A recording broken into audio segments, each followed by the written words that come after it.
Start with the easy part, like webinars. Mm-hmm. There's not much risk. You don't take the risk of having an empty room. Start with the webinars. Make sure that you work with the CSMs and the delivery guy on finding the topics that are relevant. It's not marketing topics. It's not the demand gen topics. It's the topics that are challenging the customers on a daily basis and you want to help them solve. Welcome to the Marketing Academy podcast by GCMO, where in every episode we sit down with a marketing expert to deep dive into a hot topic shaping the industry. I'm Yitzi Tenenbaum. Let's get started. Okay. This is how we started, just goes. Okay. Welcome to the Marketing Academy podcast by GCMO. I'm Yitzi Tenenbaum. I'm part of the product marketing team at Palo Alto Networks. Now, marketers often feel that marketing ends at the point of sale. We sold the product, we're done. But in a world where companies can see 60, 70% of their revenue coming from existing customers, then we'll need to look at marketing to customers. And that's why we have Adi here. Adi Bar-Lev is the VP of Brand and Communications at Pentera. She also leads customer marketing at Pentera. So there's no one better to speak about customer marketing. Adi, hello. Hi. So before we jump into customer marketing, give me a little bit about you, your background. So I'm Adi, a mother of two. Living in Even Yehuda. I've been doing marketing for the past 20 years, even a little bit longer. Mainly startups, only tech. I've been the first VP marketing of Luminate Security before it was sold to Symantec. I've been VP marketing at Cybellum before it was sold to LG. And then I joined Pentera as the VP brand, customer marketing and communication. My title was actually changed 2 weeks ago to VP brand and customer marketing, dropping the communication. Wow. Because we realize how important customer marketing is for the company and for our operation. So I'm really glad about that. It took the centerpiece it deserves. So I know that you didn't start off with customer marketing. It kind of happened by mistake. Can you tell us a little bit about that journey? So when I joined Pentera, Aviv, our CMO, asked me to build up the operation of customer marketing. And I went to ask friends because it was the first time for me, even thinking about customers. As you said, marketing stops at the sales. So that was my history until now. I went around and asked friends, what do you do with your marketing? What is customer marketing for you? And generally, the answer was testimonials, case studies, and G2 reviews, which is great and important for the demand gen and for the pipeline. But that's not a program. And for me, it was a bit too skinny. And then I tried to figure out exactly what customer marketing would be for Pentera. It took a while. We built it over the last 3 years, and now we're very proud of a very thought through and heavy program that has many facets and shows value to the company. And when you think about it, when you ask a customer, give me a review, give me a testimonial, why would they? You are one of many solutions that any marketing person or CISO, or if you look at any department in the organization, each department runs multiple solutions. Why would they give you the testimonials? Why would they invest 5 minutes and give you a review? There has to be a give and take relationship. And I am focusing on the give side of that relationship in order for the take to happen easily. And I'm proud to say that today, 3 years into this program, Pentera has 170 reviews on Gartner, 150, I think, reviews on G2, brought in less than 6 months. We have a line of customers waiting to be recorded on the testimonials. Never have I ever had that situation. And as I said, I've been doing marketing for 20 years. It's easier for us to bring customers to those stages, to speak at webinars. We have a relationship with our customers, and they are our best advocates and evangelists. So yeah, that's the program. That's the end. That's where we want it to be. When you talk about customers, I think there are two ways or two things that you could think about customer marketing, right? One is the classic marketing to existing customers. So a customer exists and you're marketing to the customer, but then there's also using existing customers for marketing. Exactly. And G2 and peer sites or whatever, all those review sites would be one way. Customer testimonials will be another way of using customers to help you marketing. But then there's also upsells, which many businesses, especially the company I'm at, a ton of the business is upselling and more products and growing the portfolio. So there's a lot of value to continue marketing to someone that you already know. So could you talk about how you define, you said that your customer program was quite small when you started. What should a customer marketing program look like? Can you just build it out for me? Yes. So just to refer to what you were saying, many researchers show that, getting any dollar that you get from a new customer versus an existing customer is so much more efficient money because you've invested in acquiring, and now every dollar that you add to the PO costs you less. So obviously, especially when you work with enterprises, that in many cases you start small and you build the trust and slowly you expand, land and expand program unknown. So that money that the company can generate from existing customers is a clear value to the company. I will say, Adi, though, in B2B, that's very obvious. Yeah. I think even in B2C, I learned also, if you have a company that you sell couches, it's a lot easier to sell a chair to a customer who bought a couch because you have their content, they know your product, they use your product. So the CAC, the customer acquisition cost for an existing customer will be almost non-existent. You don't have to pay Facebook or Google a ton of money to acquire them because you already acquired them. You have their information. So you're sending them emails and SMSs and different promotions to get them to buy. But in B2B, it's also the same. They know you. They have a contract with you. They don't need to open a new PO. So you have both of those. I think both in B2B and B2C, I agree the cost is low. And I'm pretty sure it's right. Somewhere in like the 70 percentile, it's like 70% of revenue will come from existing customers. Yes. And also, that assuming that the product is good and the services are good. So I always tell our product people and our customer success team, we are adding value to what you are already creating. We're not going to replace the value that the product creates. We're not going to replace the services that the customer success team will give the customer. We are building on that. Mm-hmm. You're talking about what the program looks like. Yes. So we have 3 pillars to our program.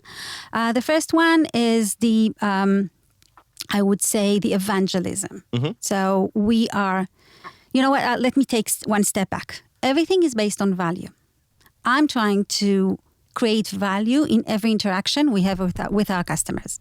So that would mean every webinar that we have for our customers, it's not about selling us. It's not about us. It's about what they will get out of the webinar.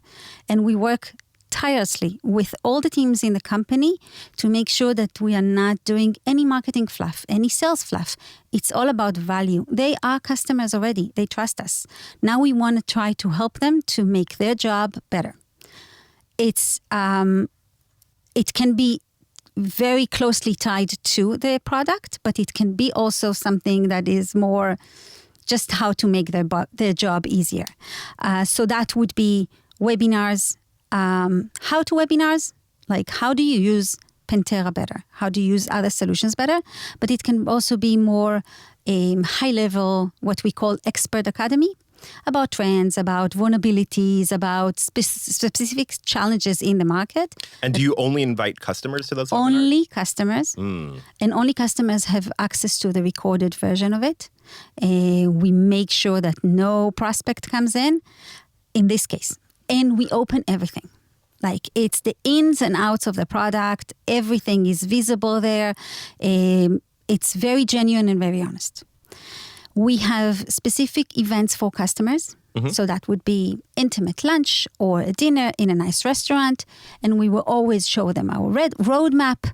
A customer would talk specifically not about Pentera, about challenges that other customers can learn from. Again, these are customers already.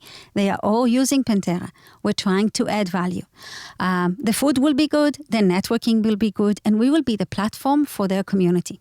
It's not about us, it's about them being able to consult with each other, to create the necessary connections that they need in their industry, in their market.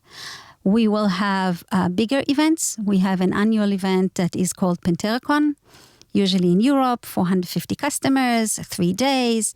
And even there, we have half a day of sessions done by our team. Very much about how to use Pentera better, what is the next to come. And then one day and a half of speakers, either customers or experts in the market or other vendors. So we will bring, last time we brought Island and Armis and Checkpoint and AWS and Palo Alto to our stage. Yes, we had the CISO of Palo Alto on our stage. Adi, I want to invite for next time. Yes, of course. And it was, again, about providing value to our customers beyond what we already gave them with our technology. We also have Capture the Flag within this because it's a fun way to learn more about the product, and security people like Capture the Flag. We have good dinners, we have good entertainment. We hug them in a very emotional way, and we are in the business of giving. And as a result, we had a booth to give us reviews on the last conference, and we had 135 reviews in a day and a half. And these are reviews for review sites, not in G2 reviews. When we spoke to G2 and we asked them to work with us on creating this, because we realized that if we will have 100 reviews in one day, G2 will think that someone hacked them.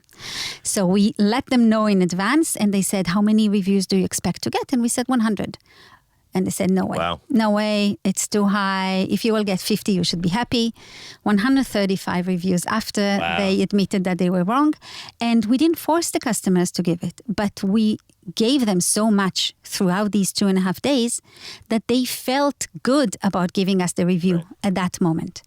So Adi, we spoke about the pillar of advocacy and evangelism, right? Yes. So we want the customers, they need to be the star. They need to talk. They're at the front of your marketing, right? Yes. What else is under the umbrella of customer marketing? So just about a word about that. When we talk about our product, it's marketing. Mm-hmm. When a customer talks about our product, that's evidence. That's not marketing.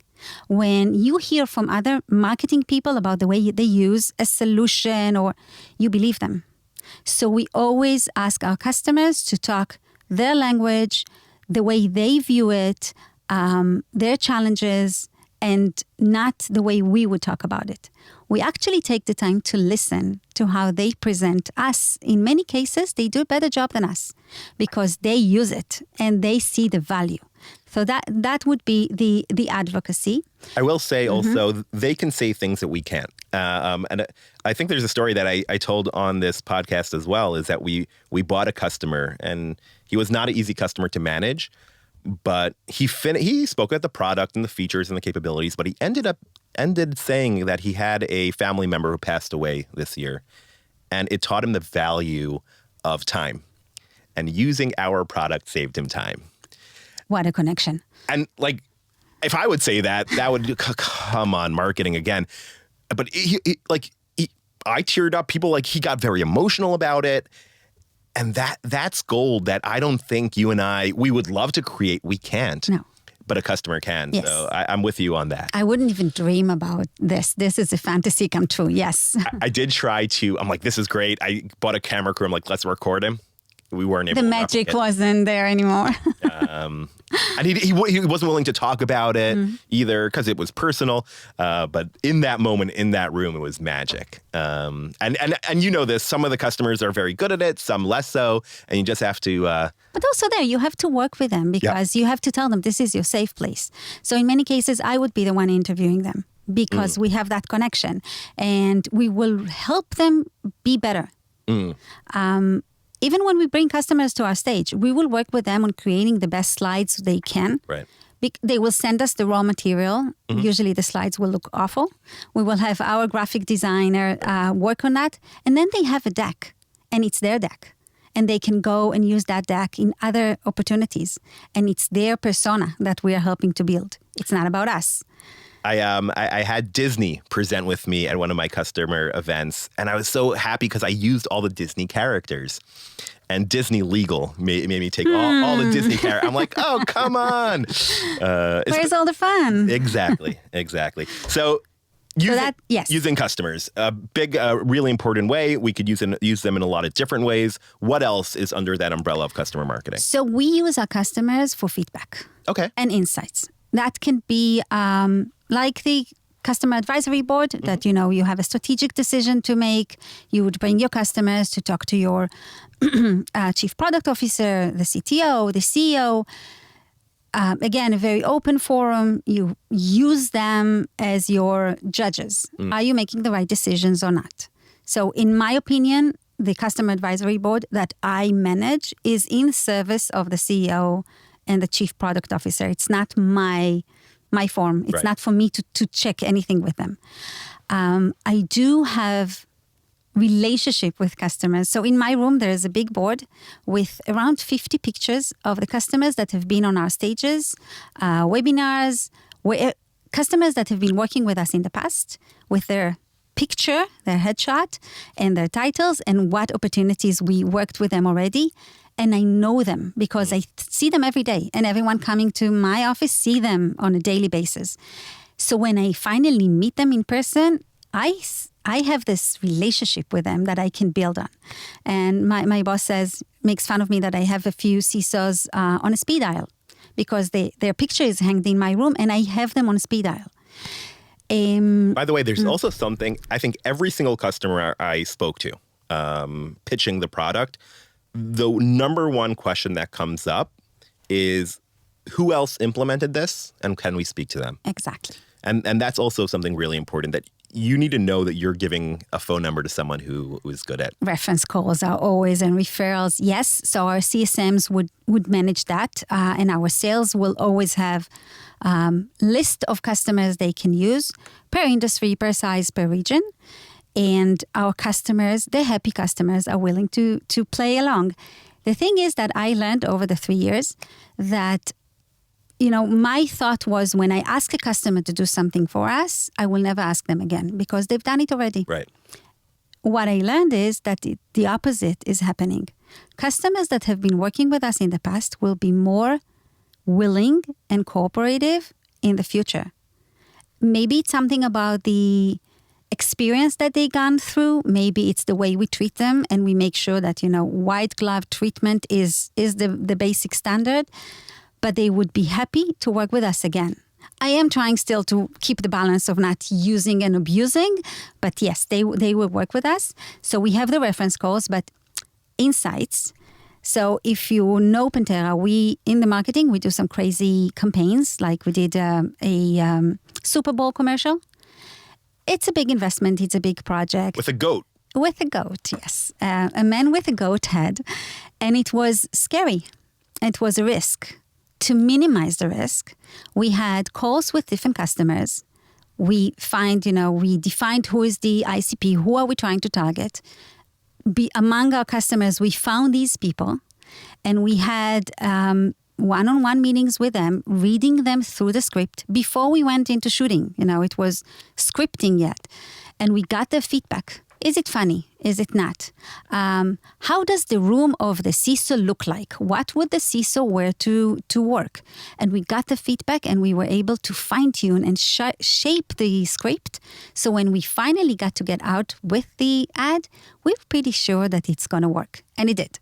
So these big investments, big projects, we always validate with our ICP, who is our friend and our customer, and they are so happy to cooperate with us on that.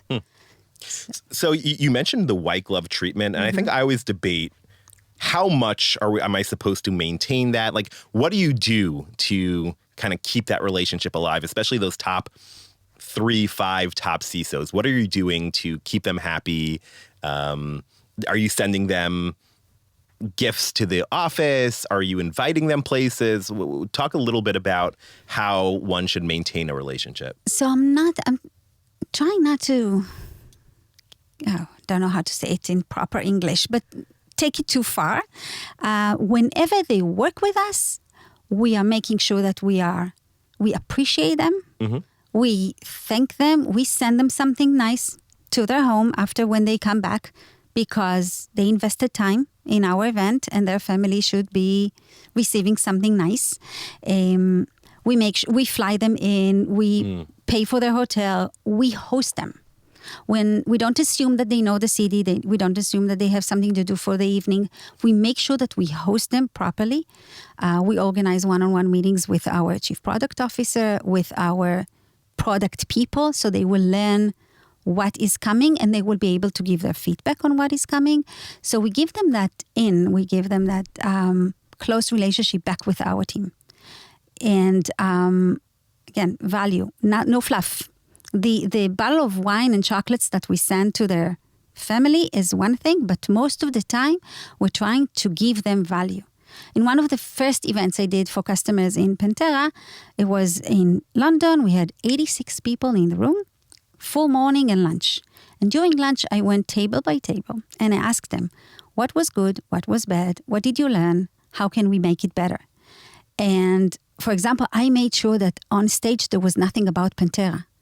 And they said, you know what? We appreciate the fact that you're not trying to sell anything, but we really needed to see the roadmap. Because we signed for 3 years with your company and we want to know where you're going. They said, I should have thought about it. Every event since then, we have a roadmap presentation because I realized that this is the value they need. And they said, it's hard for us to take a day off for one vendor only. Mm-hmm. So it would help if we could see more than one vendor. No taken. And from that moment, for every event we do, we try to bring other vendors because that's what's relevant for our customers. They want to know about Armis and about Sentinel-1 and about Palo Alto. They want the opportunity to learn more. So we bring those vendors with us for our customers. So this is the mind shift that we had to do. It's not about selling. It's not about getting to the point. It's about giving the value that they need. And we validate the value they need with them. Are we doing it right? Every event we have a survey. And it can be every half a day. And the survey is being analyzed. And we are learning from the feedback that they give us for the next event. And it's becoming better and better. Right. So you spoke about webinars, you spoke about that single customer event, and you spoke about these ad hoc breakfasts, dinners. What else could I do to market to customers? So that is about keeping them in the know, those activities. I am a great believer in gamification. So we have the capture the flag, as I mentioned, on site and also online. And we're trying to make it as automatic and as easy to launch online for as many customers as we can. And it's value on all sides. For those not in cyber, what is capture the flag? Capture the flag is like an escape room within our product. They get a series of challenges and they get to get points, and they race against time and against other teams. 3 teams are winning this game. At the end, it can take 2 hours, 4 hours, half an hour, whatever we decide. Through this game, they learn about new capabilities of the product while having the best time ever. And here as well, and if it's online, it's online. But if it's on site, we design the room. Everything has a theme. There's a music and smell and colors. All the senses are involved. They don't just come for a geeky computer event.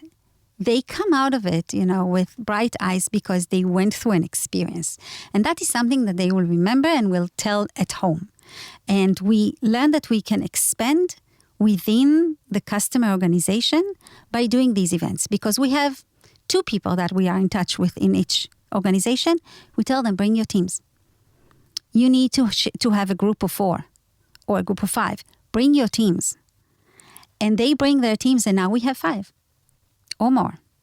So now we know these 5 people, and they are on our database, and they are customers, they are friends.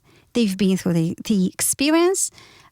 So it's a land and expand in a different way, land and expand human-wise. Right. So this is something that we practice a lot. Very interesting. That's very cool. You spoke earlier about the review sites. I want to double tap on that because I think a lot of companies, especially the smaller ones, are having trouble figuring out how to use them right. I think you guys were able to find a really cool way to get customers to give reviews. I think for us, often I see customers who don't know how, or friends and partners who don't know how to get reviews. What they'll do is they'll offer money, right? There'll be some kind of, hey, we'll pay you X amount of money. We'll give you a free T-shirt if you fill out a review. Can you talk a little bit about G2 and Gartner Peer Insights and all of those review sites, how to manage them? Should we focus on one? Should we focus on many? What's the value? How to do it? How to make sure that you're asking for positive reviews and not negative reviews? So maybe talk a little bit about review sites. So we started with Gartner Peer Review, because we are targeting high to enterprises, and they would usually use Gartner. Not easy at the beginning because no one wants to be the first or the fifth. So it takes time, and you would work with your closest and the ones that you know are very, very happy with you and with your team and with your product. Start with them, and it has to be on a personal level, the first ones, the first 10, I would say. We actually, the money we gave to our teams. We incentivized our customer success to get us the first reviews because we knew it's hard to put it on the right track. What is working for us is asking for these reviews at the end of a fun experience and fun for our customers. A day of sessions full of value and the capture the flag and nice lunch and happy hour. That's the time to ask for the review because they are in the moment. They enjoy you. They see the value in you. Ask for the review there.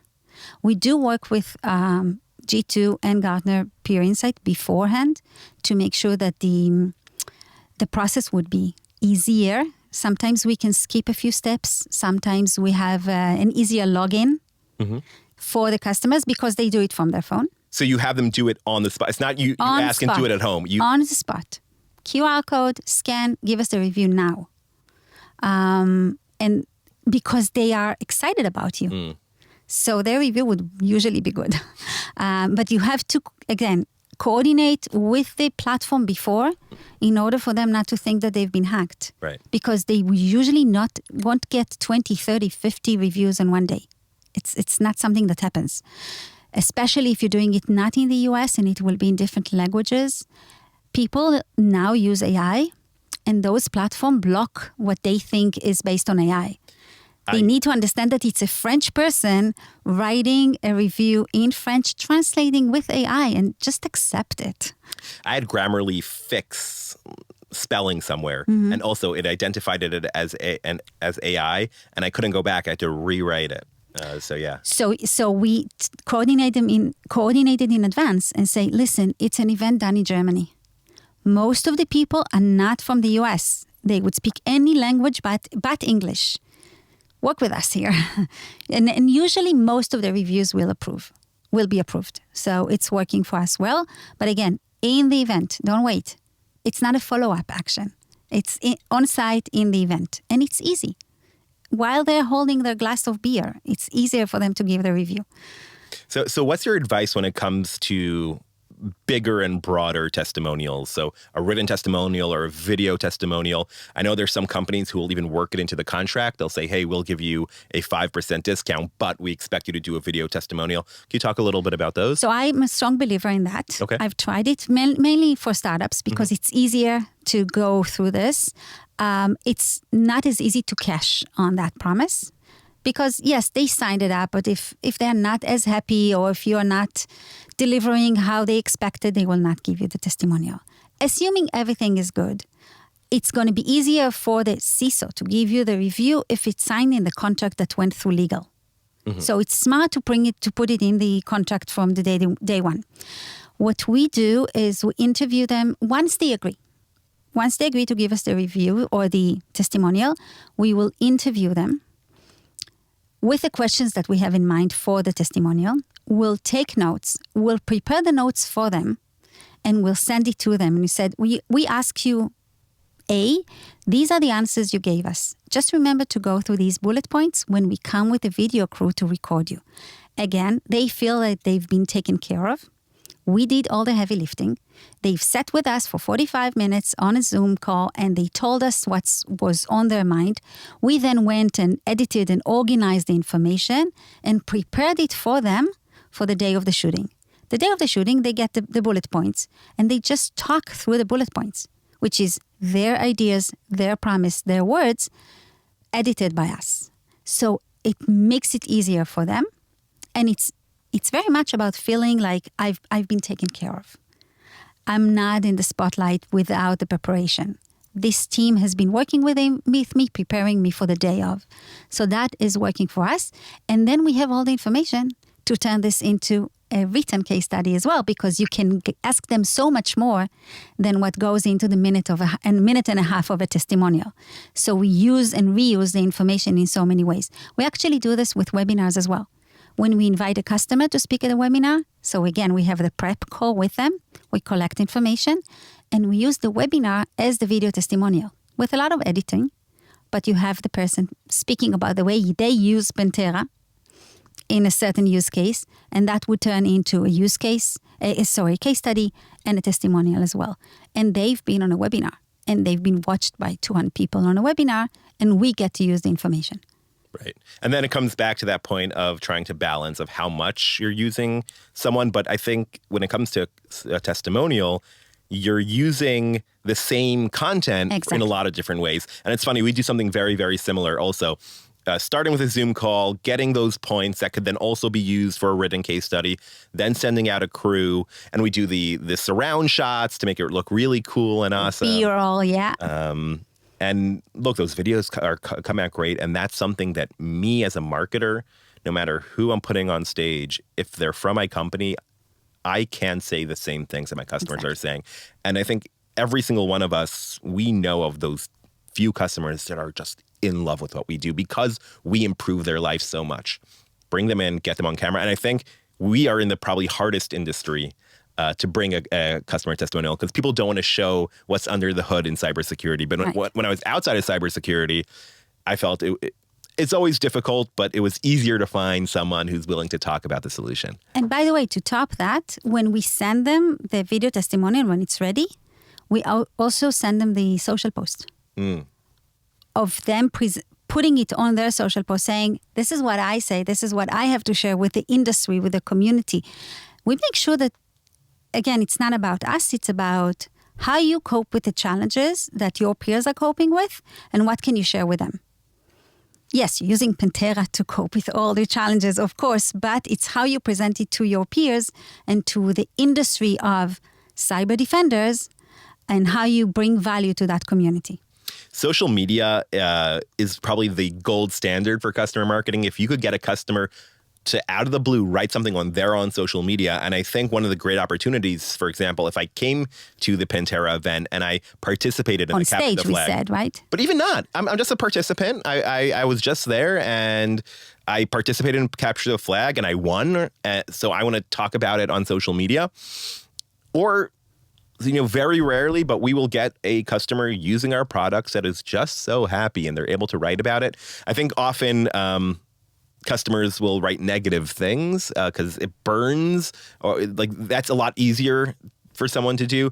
But when customers write positive things and acknowledging it, engaging with it, I think is gold for customer marketing. And then we make sure that everyone in the company would like and share because, there's nothing more sad than having a social post with no likes and comments on it. So we just help them to get those comments on. There you go. A big problem, I think, with customer marketing is measurement. Is how do I know that it's succeeded, right? Because you work so hard and you get a customer to write a review in G2 or to be a reference for a new deal or to speak on stage at a customer event. How do you measure that? Yes, it's a headache, especially because it's already an existing customer. Mm-hmm. So what do you measure? They are existing customers, and some people in the company would say, yeah, but you are able to talk only to the happy customers. What about the at-risk customers? note taken, and we are focusing a lot of our efforts on the customers that are not as happy and the customers that are at risk. And we are arming our customer success teams with the right pitch for them to convince those customers to give us the day, the hour, the 4 hours of the capture the flag. And we say, you know what, I know that you're not happy. I know that something is not working and you don't see the value that you thought that you will get from our product. Give me that one day. I'll prove you how we can make it work. And we'll work on it together. But come for one day and see how we can do it.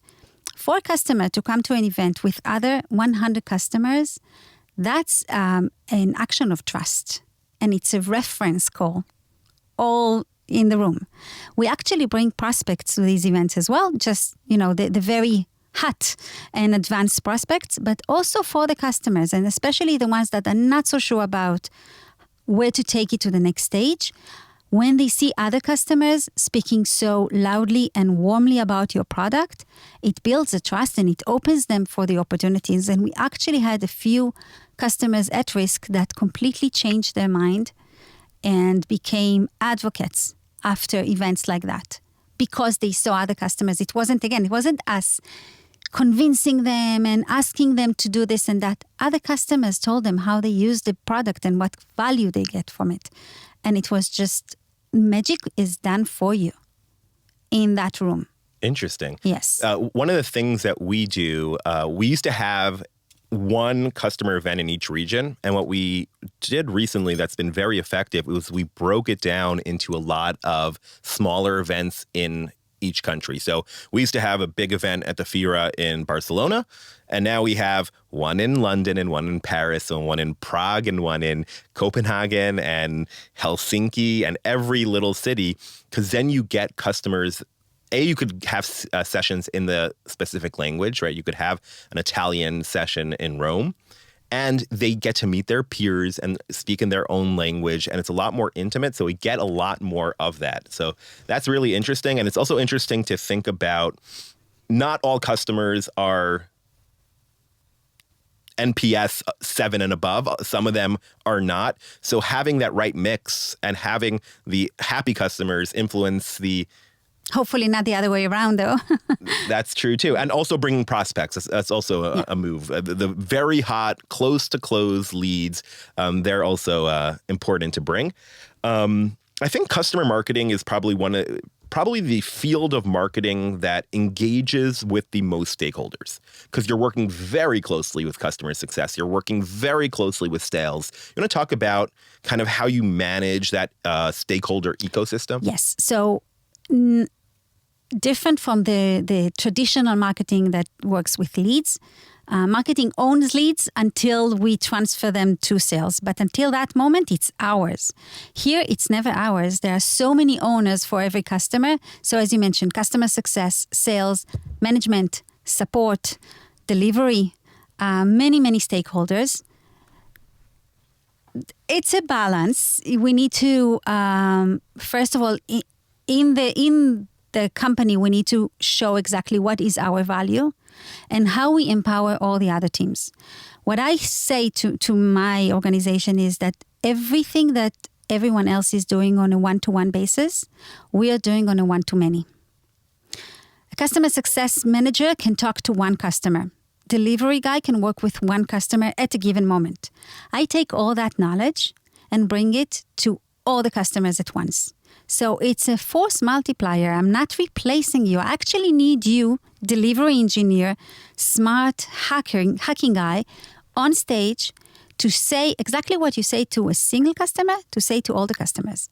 But I'm going to give you that platform to talk to all the customers. And I'm going to work with you on what is the message and how do we build a presentation. So it took a while to find exactly where is our spot within that mix.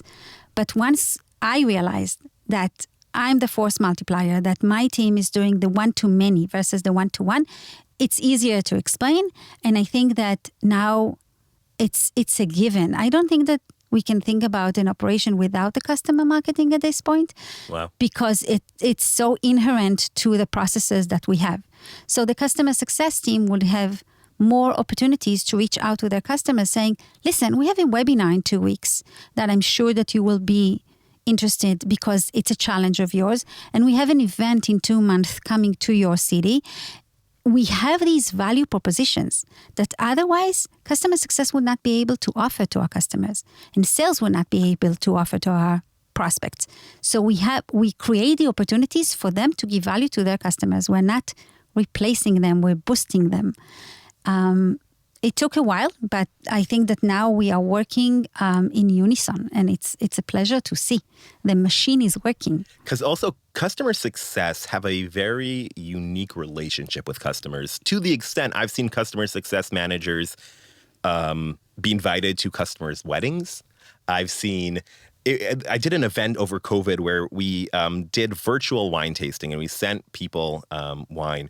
And my customer success managers, in probably 80% of the cases, knew the type of alcohol their customer prefers. Oh my. And so customer success are super important, and they have a relation. As you said, you're one to many. You don't know each and every person and their name and their kids, but the customer success have that relationship. So I think in customer marketing, it's probably super, super important to use them. Yeah.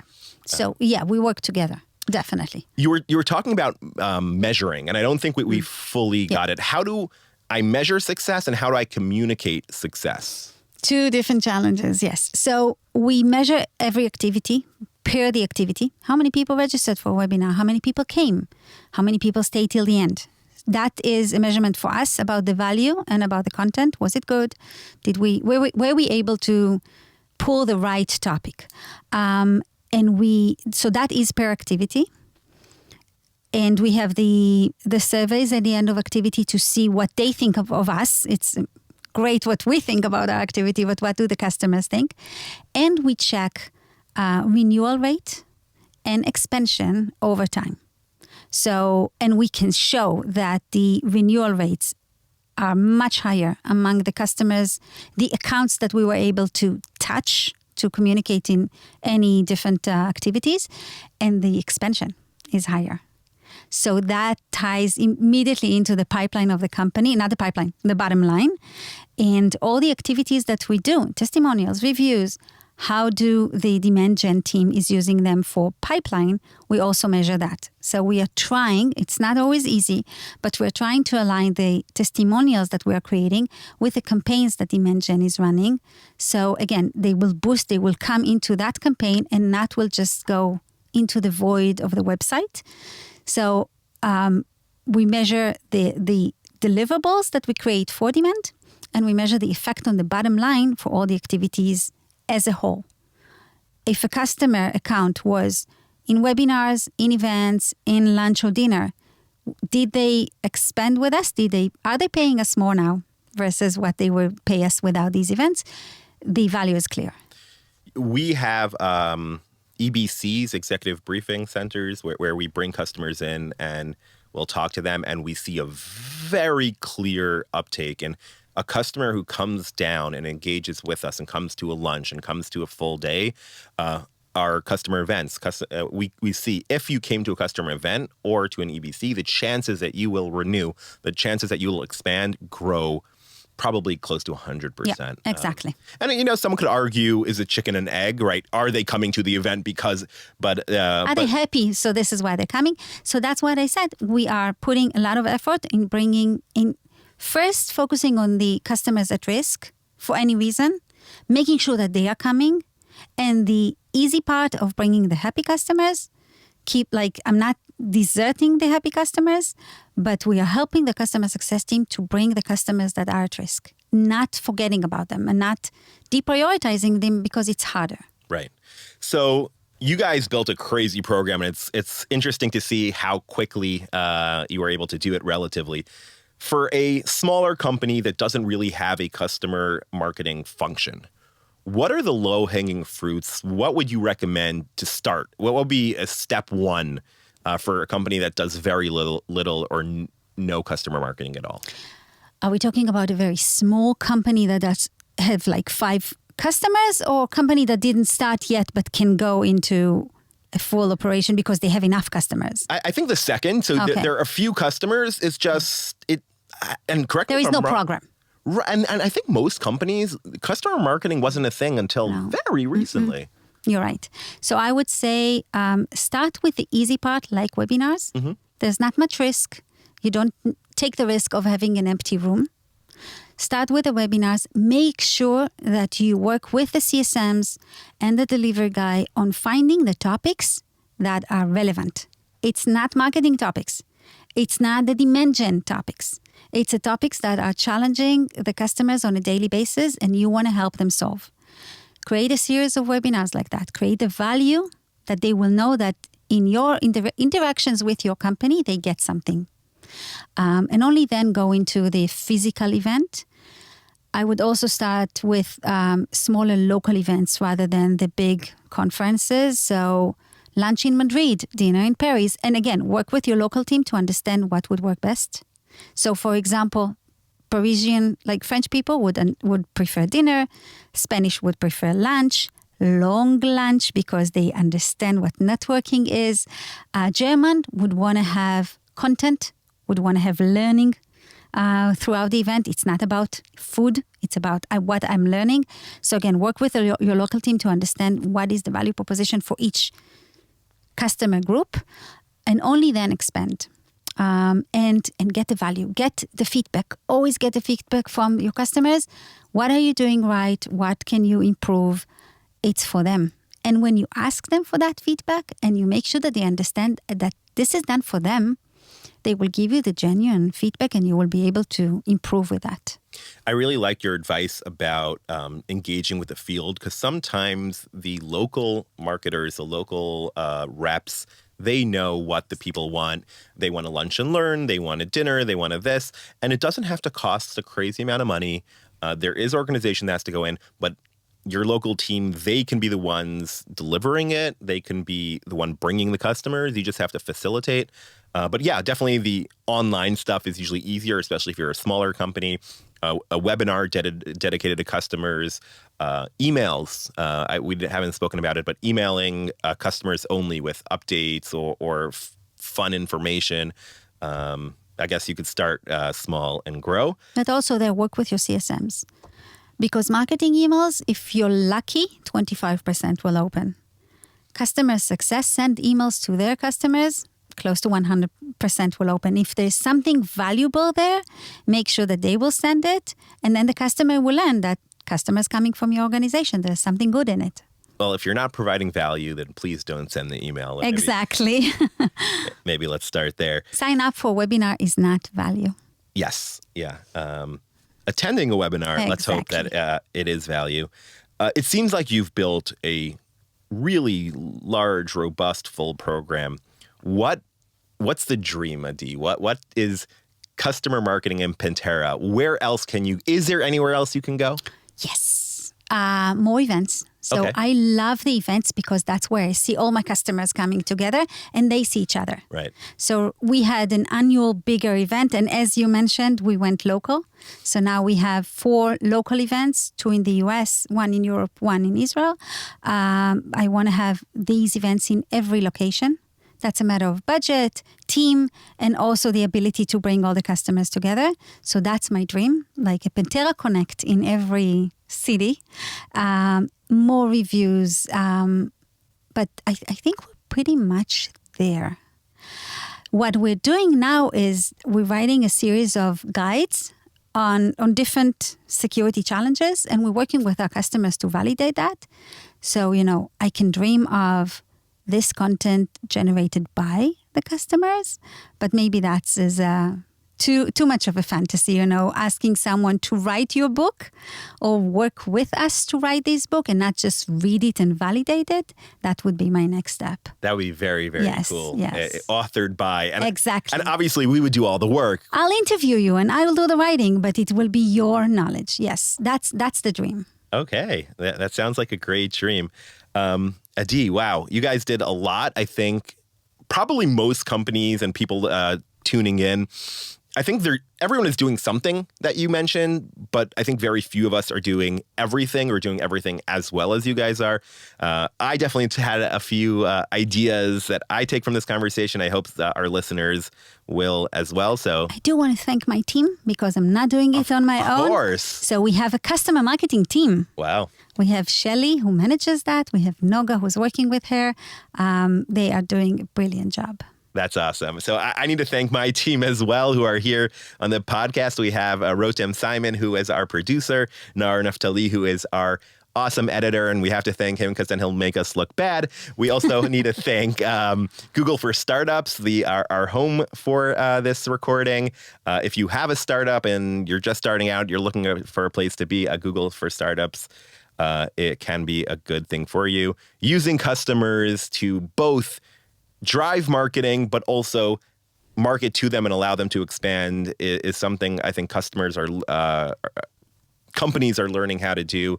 And I think no one does it better than you and your team at Pentera. Thank you. So thank you so much for your time, Adi. Thank you.